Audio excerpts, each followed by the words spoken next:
여러분 안녕하십니까. 5월 18일 새벽입니다. 저는 정입니다. 우리는 지금 있어서는 안 되는 이 대통령 선거를 두 번째 치르고 있습니다. 그것도 8년 만에 두 번째. 똑같은 보궐선거를 치르는 것입니다. 남은 임기를 담당하는 대통령을 뽑는 게 아니라 임기 5년이 보장되는 정말 이상한 보궐선거입니다.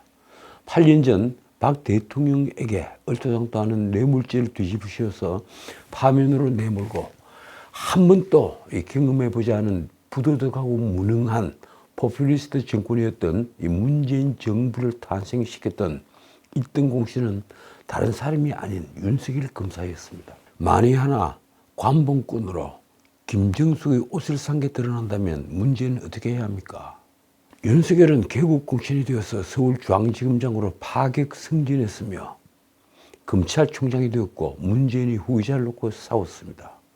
그 상대는 문재인이 마음의 빚을 지고 있다던 조국이었습니다. 그 싸움이 윤석열을 대중의 신망을 받는 스타로 만들었습니다. 그리고 그때까지도 정체성을 제대로 찾지 못한 보수정당에 영입이 되어서 후보 하나 없던 보수정당에 영입이 되어서 대통령 후보가 되었습니다. 보수를 괴멸시켰던 윤석열이 보수정당을 접수하고 문재인 정부의 실정을 기화로 대권을 쟁취한 것은 역사의 아이러니였습니다.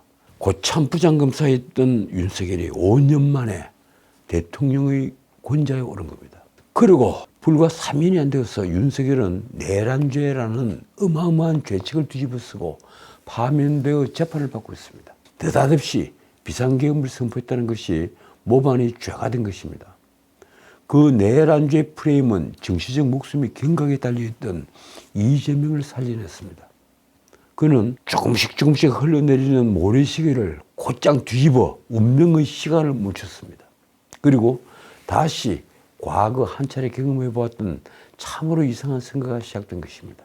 이른바 조기 대선입니다. 그 결과 지금 이재명은 자신의 피선거권 박탈령이 거의 확실했던 공직선거법 위반 사건 파기 환송심을 목전에 두고 당당히 권좌에 오르는 이변을 지금 연출하고 있습니다. 그리고 지금은 어느 누구도 이재명의 대통령 당선을 의심하지 않는 단계에 와 있습니다. 이제 변수가 있다면 이런 보수의 괴멸 사태를 낳은 윤석열이 보수 정당을 떠나는 것이라고 말들을 합니다. 그러나 과연 그것이 보수를 다시 살아나게 할 입의 선약이 될지는 미지수입니다.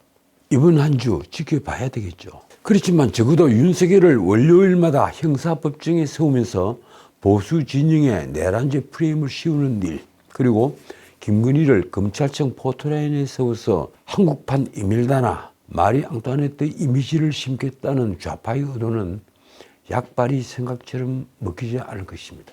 어쨌든 보수 괴멸의 원죄가 되어버린 윤석열은 17일 국민의힘 탈당을 선언했습니다. 그는 자신의 페이스북에 저는 오늘 국민의힘을 떠납니다 라는 제목의 글을 올렸습니다. 그러면서 비록 당을 떠나지만 자유와 주권 수호를 위해 백의종군할 것을 천명했습니다. 윤석열이 말입니다. 지금 대한민국은 자유민주주의 체제가 존속될 것이냐 붕괴되느냐 하는 절체절명의 갈림길에 서 있다. 그런데 솔직히 말해서 이 말은 하지 않았어야 했습니다. 이런 사실을 모르고 있는 사람이 누가 있겠습니까? 이 나라 보수는 작년 12월 3일 바로 그 말을 한 윤석열 대통령이 선포를 했던 비상계엄 그때부터 지금까지 체제 진정을 벌이고 있는데 그 허술한 비상대권 발동으로 나라를 존망의 위기로 몰고 간 당사자가 새삼스럽게 자유민주주의 체제를 걱정하니 말입니다. 어쨌든 윤석열은 제가 국민의힘을 떠나는 것은 자유 대한민국을 지키기 위한 책임을 다하기 위해서라면서 김문수에게 힘을 모아달라. 이번 선거는 전체주의 독재를 막을 마지막 기회라고 했습니다. 그렇습니다. 이 포퓰리스트 전체주의 국가가 올지 모르는 이 위험한 사태를 만든 장본인은 다른 사람이 아닌 윤석열입니다. 그 역시 미래 세대에 대한 염려는 전혀 하지 않는 포퓰리스트들이 벌일 전체주의 국가를 걱정하는 것입니다. 그런데 그 검은 그림자는 벌써 우리 발 가까이 드리워져 있습니다. 사실 보수층 국민들이 윤석열 전 대통령에 대해 가지고 있는 감정은 정말 복잡다양할 겁니다. 여러 가지입니다. 단순한 진영 논리에서 윤 대통령을 결사옹호하는 입장부터 윤석열 김건희 부부를 오히려 보수적으로 간주하는 시각까지 무척 다양합니다. 그러나 아마도 공통분모는 이런 것이 아닐까요? 첫째, 윤 대통령이 선포했던 12월 3일 심야의 비상계엄은 적절한 비상대권이 아니었다는 것입니다. 그것이 민주당의 끊임없이 이어지는 특검 공세와 국정을 마비시키던 벌써 30번이 넘는 탄핵소추에 대한 것이었다 해도 그렇습니다. 그러나 비상계엄이 선포되자마자 기다렸다는 듯이 내란죄 프레임을 뒤집어 씌운 것은 마치 준비된 법이 트랩 같은 것이었습니다. 말하자면 3년은 길다는 말을 마치 주문처럼 외우던 이재명, 조국, 양 진영이 매설했던 정치적 지뢰를 윤석열 전 대통령이 참지 못하고 밟은 것입니다. 어쨌든 한동훈, 안철수 등은 우리 범보수 진영에 들어와 있으면서도 윤석열 탄핵소추에 가담을 했습니다. 특히 한동훈은 바로 그 윤석열이 20년 가까이 이끌고 키워준 인물입니다. 자, 그리고 이 나라 사법부의 한 축인 헌법재판소는 기어코 내란 행위를 인정하면서 윤석열을 파면했습니다. 그리고 그 과정은 정말 역사에 남을 또 하나의 기괴한 사건이었습니다. 윤석열로부터 임명장을 받은 정윤식을 비롯한 헌법재판관은 말할 것도 없이 공수처장, 경찰청장, 검찰총장, 그리고 서울고검장 박세인 등은 하나같이 윤석열의 등을 돌렸습니다. 그 자들은 이념에 찌들어 진영 논리에 빠졌거나 아니면 새 권력의 고개를 숙이고 아첨하기에 바빴습니다. 저는 그렇게 믿습니다. 저는 아직도 내란죄의 우두머리라며 윤석열에 대한 체포영장과 구속영장을 서울중앙지법이 아닌 서부지방법원에 청구를 했던 공수처 오동훈에게 내란죄 수사권이 없는 것이 명백한데도 왜 이것이 지금껏 아무런 논란 없이 넘어가는지 정말 이해를 하지 못합니다. 현직 대통령을 체포하고 구속을 하고 결국 방어권을 제대로 행사하지 못한 탓인지 그대로 파면까지 됐는데 말입니다. 체포영장과 구속영장을 발부했던 서부지법의 판사들은 그 어느 누구도 오동훈에게 내란죄 수사권이 있는지 확인하지 않았습니다. 과연 그 판사들이 오동훈의 변명처럼 공수처가 윤석열이 직권남용을 수사를 하다가 연관범죄로 내란죄를 수사한 것을 확인했을까요? 그렇지 않다는데 제 명예를 걸겠습니다. 그건 이미 서울지방법원 합의 25부 지기현 부장판사가 그렇지 않다는 것까지 밝혔습니다. 어쨌든 작년 12월 3일 비상계엄 선포 이후 이 나라의 헌정질서, 그 중에서도 사법질서는 마구 헝클어졌습니다. 정말 부끄럽게도 판사들은 그 전에도 그랬지만 바람이 불기 전에 먼저 들어눕는 풀같은 존재에 지나지 않았습니다. 나는 비상계엄이 잘못되었다고 해서 윤석열 대통령을 탄핵 소추하고 나선 한동훈과 안철수를 아직도 이해하지 못합니다. 특히 한동훈은 법률 전문가입니다. 그렇다면 대통령의 비상대권을 비판할 수는 있어도 그런 비상대권이 사법심사의 대상이 되지 않는다는 사실은 누구보다 잘 알 것입니다. 더욱이 비상대권 발동 요건은 오로지 대통령만 결정할 수 있다는 것도 잘 알 겁니다. 내가 한동훈이 배신자 프레임을 스스로 덮었다고 말하는 이유가 바로 여기에 있습니다. 어떻든 그 한동훈은 이제 와서 대선 캠페인 과정에 자신 또 힘을 보태겠다고 나섰습니다. 한동훈이 다음 주부터 유세 현장에 나가겠다고 예고를 한 겁니다. 이유는 단 하나입니다. 윤석열 탈당과 김문수 후보의 12.3 분리법 비상계엄 사과가 이루어졌으므로 자신이 지원 유세에 나설 여건이 어느 정도 마련됐다고 판단한 것입니다. 참 대단한 인물입니다. 자신이 조건을 내걸고 이제 조건이 어느 정도 충족이 됐으니까 그럼 지원 유세를 해주겠다. 정말 한동훈이 그렇게 대단한 인물이었습니까? 이런 한동훈의 지원 유세가 김문수가 만들 반전 드라마에 얼마나 도움이 될까요? 그걸 알아서인지 한동훈 스스로도 자신의 지원은 어디까지나 전제 조건 없는 지원이라는 점을 분명히 했습니다. 한동훈은 17일 오전 윤석열 전 대통령이 국민의힘을 탈당한 직후에 페이스북에 이렇게 썼습니다. 세 가지 과제가 수용되는지 여부와 상관없이 우리 당을 위해 적극적으로 할 일을 하고 있고 앞으로도 그럴 것이다. 다음 주에는 현장에서 국민들과 만나겠다. 또 셀카놀이 하겠다는 겁니까? 한동훈이 페이스북에서 언급한 3가지 과제는 무엇을 말하는 걸까요? 놀랍게도 그것은 한동훈이 그간 6.3 대선 승리를 위해 꼭 필요하다고 지적을 한 사항을 말하는 겁니다. 참 기가 막히는 내용입니다. 이렇습니다. 첫째, 12.3 불법개헌 반대와 과거 탄핵 반대에 대한 입장을 선회해라. 둘째, 윤석열 김건희 부부와 완전히 절연해라. 셋째, 자유통일당 등 극단 세력과의 선 긋기. 말하자면 한동훈이 그동안 내세운 입장에 맞췄을 때 비로소 자신은 김문수 후보를 지원할 수 있다는 것입니다. 그런데 과연 이런 뺄셈 정치, 이제 모든 것을 잃은 윤석열 전 대통령 부부와 선을 긋고 야박하게 선을 긋고 심지어 그를 탄핵에 파면한 것까지 잘했다고 박수를 쳐야만 대선에서 이길 터전이 마련되는 걸까요?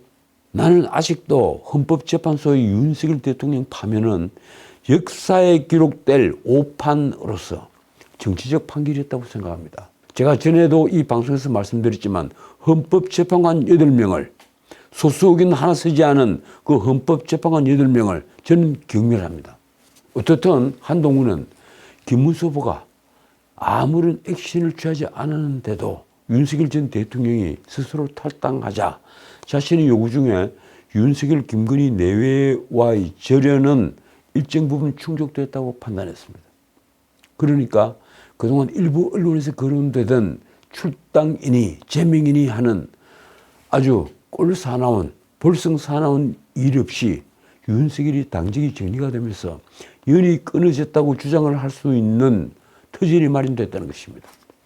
그렇다고 검찰청 포토라인에선 김건희의 모습을 보면서 저건 이제 국민과 아무런 상관이 없다 이렇게 말할 국민이 얼마나 되겠습니까? 저는 김문수 후보가 한동훈이 요구에 굴복했다고는 전혀 생각하지 않습니다. 제가 알기로는 김문수 후보 역시 비상계엄을 두고 잘했다고 말한 사실은 없습니다.